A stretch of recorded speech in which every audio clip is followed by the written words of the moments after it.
आदमी ने रस्सी काट दी, कसाई को अपने साथ ले गया, फिर एक टहनी काटी, अतिरिक्त शाखाओं को हटाया और बर्फ के मैदान में एक जाल लगा दिया। पीछा करने वाले जल्द ही पहुंच गए। इस तरह जवान सेनापति गंभीर रूप से घायल होकर जमीन पर गिर गया, लेकिन कप्तान ने देखा कि वो अब चल नहीं सकता था। उन्हें पीछे न खींचने के लिए कप्तान ने गोली चलाकर जवान सेनापति को मुक्ति दे दी। दूसरी ओर भागते समय आदमी का सामना एक डाकू से हुआ। डाकू ने उसे धमकाने के लिए अपनी बंदूक निकाल ली। आदमी ने शांत मन से खंजर उठाया।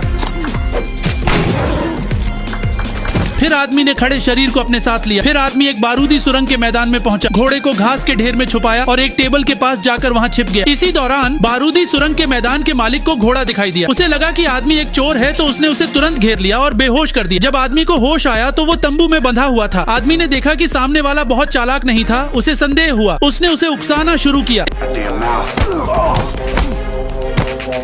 इस तरह आदमी ने खंजर हासिल किया, रस्सी खींची और तंबू से निकल गया। कुछ दूर जाकर उसने देखा कि उसका पीछा करने वाले लोग उसे ढूंढ रहे थे। उसी समय बारूदी सुरंग के मालिक ने भी देख लिया कि आदमी भाग रहा है। इस तरह दोनों टीमों ने आदमी को घेर लिया और उसे लूट लिया। फिर उसने अस्तबल से एक घोड़ा चुराया और निकल पड़ा। आधी रात में उसके अंदर की बुराई ने उसे सोने नहीं दिया। दरअसल 1865 में कप्तान एक सेवानिवृत्त सैनिक था। फील्ड में लौटने के बाद उसने अपने बेटे के साथ खेती शुरू की, लेकिन इसी दौरान पास घोड़ों की आवाज सुनाई दी और उसे एहसास हुआ कि उसके खेत को लूटा गया है। वह प्रधानमंत्री के घर की ओर दौड़ा। हालांकि युद्ध खत्म हो चुका था, उसने अपनी हार को स्वीकार करने से इनकार कर दिया और प्रधानमंत्री से बदला लेने का फैसला किया। उसने घर को जलाने का आदेश दिया। प्रधानमंत्री भी वहां पहुंच गए। आग तेजी से फैलने लगी और उसे प्रधानमंत्री के 1 साल के बच्चे की याद आई। वह कमरे में भागा और उसका बेटा भी उसके पीछे गया। आग बहुत तेज थी और उसकी पत्नी कमरे में फंस गई। उसने अपने पति की ओर देखा, लेकिन प्रधानमंत्री कुछ नहीं कर सके। इस समय उनके बीच सिर्फ राष्ट्रीय दुश्मनी ही नहीं बल्कि पारिवारिक दुश्मनी भी जुड़ चुकी थी। आदमी को उम्मीद नहीं थी कि घर में एक बच्चा भी था। उसने अपने आदमियों से सवाल किया। अपराध बोध के चलते उसने अपनी वर्दी उतार दी।